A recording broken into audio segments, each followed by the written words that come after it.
महाराष्ट्र में कैबिनेट मंत्री नीतेश राणे ने राज्य के मुख्यमंत्री देवेंद्र फडणवीस को पत्र लिखा है और कहा है कि वराह जयंती जो है राज्य भर में वो जोर शोर से मनाया जाए। इसके साथ साथ वराह जयंती के बारे में राज्य के पाठ्यक्रम में भी, बच्चों के पाठ्यक्रम में भी ऐड किया जाए। मेरे साथ इस वक्त एमआईएम नेता वारिस पठान जुड़ चुके हैं। इस प्रकार की मांग कैसे देखते हैं आप इसे? देखिए, बीजेपी ने कुछ ऐसे नफरती चिंटुओं को छोड़ रखा है महाराष्ट्र में, जिनका एक ही सिर्फ काम रह गया है, वो नफरत फैलाओ, खास तौर से मुसलमानों के खिलाफ। और उनको रिवॉर्ड भी मिल चुका है।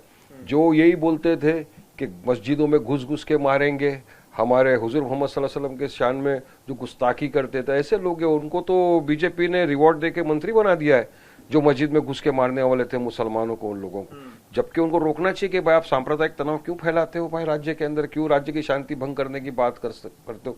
तो ऐसे जो लोग हैं, इनका एक ही काम है डेवलपमेंट, विकास, एम्प्लॉयमेंट। महाराष्ट्र के अंदर इन एमएलसी ने खड़े होकर जब असेंबली में कहा कि 3 महीने में 700 से ज्यादा किसानों की आत्महत्या हो गई, उसके बारे में विचार करिए, उसके बारे में सोचिए। उनके बारे में कभी बात नहीं करेंगे, उनसे उनको कुछ लेना देना नहीं, बस इनको अपनी गंदी राजनीति चमकाना। इसलिए आए दिन इस तरह की अनाप शनाप बकवास करते रहते हैं और मैं समझता नहीं कि ऐसी बातों का जवाब भी देना चाहिए। नहीं, लेकिन क्या वराह जयंती मनाने से आपत्ति है विपक्ष को? काय को आपत्ति होगी? जिसको जो भी बात है कि संविधान ने सबको अधिकार दिया अपने अपने हिसाब से अपना अपना त्योहार बनाए, कौन रोकता है? मगर देश कायदे कानून से चलेगा, संविधान से चलेगा। आप उसके अंदर ये डालोगे कि नहीं स्कूल में ये सिखाओ, आप स्कूल में सिखाओ ये बच्चों को कि भाई किस तरह से देश आजाद हुआ था, किस तरह से हम लोगों ने आजादी की जंग लड़ाई में हिस्सा लिया था, उनके नाम बताओ, आज देश आजाद है उसके बारे में सिखाओ। तो बस ये चाहते कि जिस तरह से नफरत ये फैला रहे, भाई नफरत बच्चों के दिमागों में भी डाल दिया। आप देखिए नफरत का नतीजा क्या हुआ।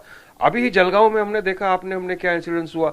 एक मुसलमान लड़का जो सिर्फ एक नॉन मुस्लिम लड़की से बात कर रहा था, उसकी बुनियाद पे 20-22 लोग चले जाते हैं, गुंडे उसकी माँ बाप बहन के सामने उसको बेरहमी से मारते, उसका कत्ल कर दिया जाता है। आप आरोप लगा रहे हैं कि वो हिंदू और मुस्लिम लोगों को या दोनों ही जमात को उकसाने का प्रयास कर रहे हैं इस त्योहार के नाम पे? कौन रेडिकलाइज करता है इनको? ये बीजेपी के नफरती चिंटुओं के जो भाषण होते हैं, उसका नतीजा ये होता है। आप हमने देखा जलगांव में किस तरह से एक जवान 20 वर्षीय कॉलेज के छात्रा को 20-22 लोगों ने सिर्फ इसलिए मार डाला, मॉब लिंचिंग कर दिया उसकी माँ बाप बहन के सामने, क्योंकि वो सिर्फ एक दूसरे मजहब की लड़की से बात कर रहा था।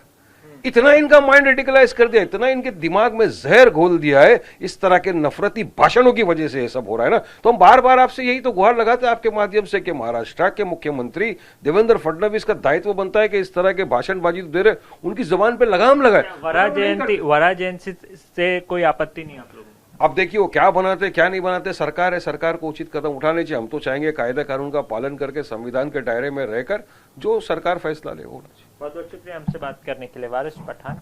खास बातचीत की टीवी 9 भारतवर्ष से वीडियो जर्नलिस्ट साइदत के साथ संदीप सिंह, टीवी 9 भारतवर्ष।